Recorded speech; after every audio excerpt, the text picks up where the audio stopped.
Info with Swati ಚಾನೆಲ್ಗೆ ಆತ್ಮೀಯವಾದ ಸ್ವಾಗತ. ಗೃಹಲಕ್ಷ್ಮಿಯರಿಗೆ ಇಷ್ಟು ದಿನ ಆದ್ರೂ ಸಹ ಅಪ್ಡೇಟ್ಸ್ಗಳು ಬರ್ತಾ ಇಲ್ಲ, ಹಣನೂ ಬರ್ತಾ ಇಲ್ಲ ಅಂತ ಹೇಳಿ ಪ್ರಶ್ನೆ ಮಾಡ್ತಾ ಇದ್ದೀರಲ್ವಾ.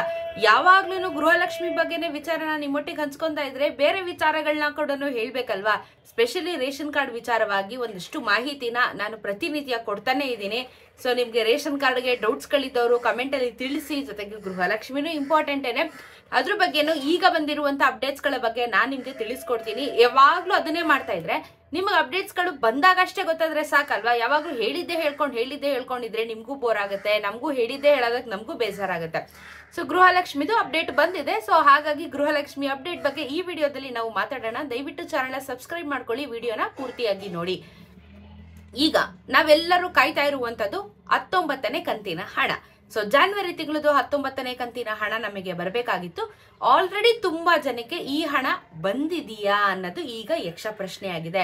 ಸರ್ಕಾರದವ್ರು ಏನ್ ಹೇಳಿದ್ರು, ನಾವು ಆಲ್ರೆಡಿ ಬಿಟ್ಬಿಟ್ಟಿದೀವಿ, ಮಕ್ಕಳ ಮತ್ತು ಮಹಿಳಾ ಇಲಾಖೆಗೆ 2,500 ಕೋಟಿ ಹಣನ ನಾವು ಆಲ್ರೆಡಿ ಹಣ ಬಂದಿದೆ, ನಿಮ್ಗೆ ನಾವು DBT ಮುಖಾಂತರ ಕಳಿಸ್ಕೊಡ್ಬೇಕು ಅದನ್ನ ಅಂತ ಹೇಳಿದ್ರು.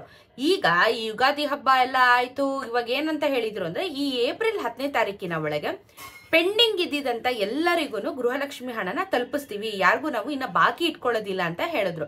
ಸೊ ಬಾಕಿ ಇಟ್ಕೊಳ್ಳಿಲ್ಲ ಅಂತ ಅಂದ್ರೆ ಈಗ ನಮಗೆ 18ನೇ ಕಂತಿನ ಹಣದವರೆಗೂ ಎಲ್ಲರಿಗೂ ಕ್ಲಿಯರೆನ್ಸ್ ಸಿಕ್ಕಿರಬೇಕು. ಆದ್ರೆ ತುಂಬಾ ಜನಕ್ಕೆ ಇನ್ನೂ ಕ್ಲಿಯರೆನ್ಸ್ ಸಿಕ್ಕಿಲ್ವಲ್ಲ. ನನ್ಗೆ ನೆನ್ನೆನೂ ಯಾರೋ ಕಮೆಂಟ್ ಹಾಕಿದ್ರು 14ನೇ ಕಂತಿನಿಂದ ಬಂದಿಲ್ಲ ಅಂತ ಹೇಳ್ಬಿಟ್ಟು. ಒಂದು ವಿಚಾರನ ಕ್ಲಿಯರ್ ಆಗಿ ಅರ್ಥ ಮಾಡ್ಕೊಳ್ಳಿ. ನಿಮಗೆ ತುಂಬಾ ಹಣ ಪೆಂಡಿಂಗ್ ಇತ್ತು, ಫಾರ್ ಎಕ್ಸಾಂಪಲ್ 11, 12 ಅಥವಾ ಅದು 3ನೇ ಕಂತಿನ ಹಣದಿಂದ ಈಗ 19 ಬಿಟ್ಟಾಕಿ 18ನೇ ಕಂತಿನ ಹಣದವರೆಗೂ ಪೆಂಡಿಂಗ್ ಇದೆ, ನಿಮಗೆ ಹಣ ಜಮಾ ಆಗ್ತಿಲ್ಲ ಅಂದ್ರೆ ದಯವಿಟ್ಟು ನಿಮ್ಮ ರೇಷನ್ ಕಾರ್ಡಿನ ಪರಿಸ್ಥಿತಿನ ಚೆಕ್ ಮಾಡ್ಕೊಳ್ಳಿ. ಯಾಕೆ ಅಂದ್ರೆ ರೇಷನ್ ಕಾರ್ಡ್ನ ಕ್ಯಾನ್ಸಲೇಷನ್ ಮಾಡ್ತಾ ಇದಾರಲ್ವಾ, ಆ ರೇಷನ್ ಕಾರ್ಡ್ ಪಟ್ಟಿ ಕ್ಯಾನ್ಸಲೇಷನ್ ಪಟ್ಟಿಯಲ್ಲಿ ನಿಮ್ಮ ಹೆಸರು ಏನಾದ್ರೂ ಇದ್ರೆ ಯಾವ ಬಾಕಿ ಹಣ ಸಮೇತ ನಿಮ್ಮ ಖಾತೆಗಳಿಗೆ ಬರೋದಿಲ್ಲ, ಫುಲ್ ಕ್ಯಾನ್ಸಲೇಷನ್ ಆಗ್ತಾ ಇದೆ. ಸೊ ನೀವದನ್ನ ಕ್ರಾಸ್ ವೆರಿಫಿಕೇಶನ್ ಮಾಡ್ಕೊಳ್ಳಿ. ಬಂದಿಲ್ಲ ಅಂತ ಹೇಳ್ಬೇಡಿ, ನಿಮಗೆ ಬರೋದಿಲ್ಲ. ಕ್ಯಾನ್ಸಲ್ ಆಗಿದ್ರೆ ಖಂಡಿತ ಹಣ ಬರೋದಿಲ್ಲ. ದಯವಿಟ್ಟು ಆಹಾರ ವೆಬ್ಸೈಟಿಗೆ ಹೋಗಿ ನಿಮ್ಮ ರೇಷನ್ ಕಾರ್ಡ್ದು ಡೀಟೇಲ್ಸ್ ಯಾವ ಪರಿಸ್ಥಿತಿಯಲ್ಲಿದೆ, ರೇಷನ್ ಕಾರ್ಡ್ ಆಕ್ಟಿವ್ ಆಗಿದೆಯಾ ಡಿಆಕ್ಟಿವೇಟ್ ಆಗಿದೆಯಾ ಅಂತ ತಿಳ್ಕೊಳ್ಳಿ. ಆಮೇಲೆ ನೀವು ಹಣ ಬಂದಿಲ್ಲ ಅನ್ನೋದಕ್ಕೆ ರೀಸನ್ ಸಿಗುತ್ತೆ. ಇಫ್ ಇನ್ ಕೇಸ್ ಆಕ್ಟಿವ್ ಆಗಿದೆ ಆದ್ರೂ ನಮ್ಗೆ ರೇಷನ್ ಗೃಹಲಕ್ಷ್ಮಿ ಹಣ ಬಂದಿಲ್ಲ ಅಂತ ಅಂದ್ರೆ ಮಕ್ಕಳ ಮತ್ತು ಮಹಿಳಾ ಇಲಾಖೆಗೆ ಒಂದ್ಸತಿ ಭೇಟಿ ನೀಡಿ ಡಾಕ್ಯುಮೆಂಟ್ಸ್ ನ ಸಬ್ಮಿಟ್ ಮಾಡಿ ಈ ರೀತಿ ಆಗಿದೆ ಅಂತ ಹೇಳಿ ನೀವು ಹೇಳಿದ್ರೆ ಅವರು ಕ್ಲಿಯರೆನ್ಸ್ ಮಾಡ್ಕೊಡ್ತಾರೆ. ಯಾಕಂದ್ರೆ ಪ್ರತಿ ಸತಿನೂ ಅವ್ರು ಹೇಳ್ತಾರೆ ನಿಮ್ಗೆ ಏನೇ ತೊಂದರೆ ಆಗಿದ್ರು ಬನ್ನಿ ನಾವು ಸರಿ ಮಾಡ್ಕೊಡ್ತೀವಿ ಅಂತ ಹೇಳಿ. ಸೊ ಒಂದ್ ಚಾನ್ಸ್ ನ ತಗೊಳ್ಳಿ, ಹೋಗಿ ಇಲಾಖೆಗೆ ಹೋಗಿ ಭೇಟಿ ನೀಡಿ ಡಾಕ್ಯುಮೆಂಟ್ಸ್ ನ ಕೊಟ್ಟು ಸರಿ ಮಾಡಿಸ್ಕೊಳ್ಳುವಂತ ವ್ಯವಸ್ಥೆನ ಮಾಡ್ಕೊಳ್ಳಿ. ಸೊ ನಿಮಗೆ ಯಾರಿಗೆ ಪೆಂಡಿಂಗ್ ಇದೆ ಇಷ್ಟು ನಿಮಗೆ ವಿಚಾರ.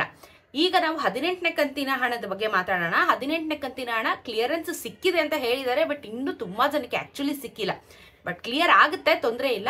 ಬಟ್ ಈಗ ನಾವು 19ನೇ ಕಂತಿನ ಹಣದ ಬಗ್ಗೆ ಈ ವಿಡಿಯೋದಲ್ಲಿ ಫೋಕಸ್ ಮಾಡ್ತಾ ಇರೋದ್ರಿಂದ ನಿಮಗೆ ಏಪ್ರಿಲ್ 15ನೇ ತಾರೀಕಿನಿಂದ ನಿಮ್ಮ ಖಾತೆಗಳಿಗೆ ಜಮಾ ಆಗ್ತಾ ಇದೆ 19ನೇ ಕಂತಿನ ಹಣ. ಏಪ್ರಿಲ್ 2ನೇ ವಾರ ಅಂತ ಹೇಳಿದ್ರು, 2ನೇ ವಾರ ಆಗ್ಲಿಲ್ಲ, ಸ್ವಲ್ಪ ನಚ್ಚೂರು ಮುಂದೂಡಿಕೆ ಮಾಡಿ 15ನೇ ತಾರೀಕು ಮೇಲೆ ಅವ್ರದನ್ನ ಕೊಡ್ತಾ ಇದ್ದಾರೆ.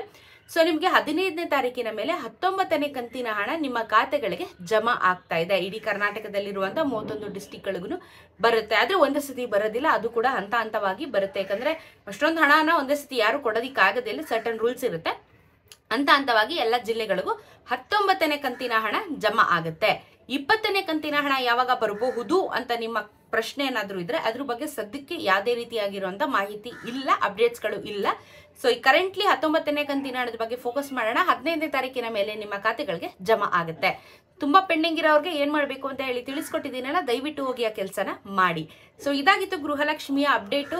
ಏನೇ ಡೌಟ್ಸ್ ಇದ್ರು ಕಮೆಂಟ್ ಅಲ್ಲಿ ತಿಳಿಸಿ, ವಿಡಿಯೋ ಮಾಡಿ ಅದಕ್ಕೆ ನಿಮ್ಗೆ ಉತ್ತರ ಕೊಡುವಂತ ಪ್ರಯತ್ನ ಖಂಡಿತ ಮಾಡ್ತೀನಿ. ಸಿಗೋಣ ಮತ್ತೊಂದಷ್ಟು ವಿಡಿಯೋ ಒಂದಿಗೆ. ನಮಸ್ಕಾರ.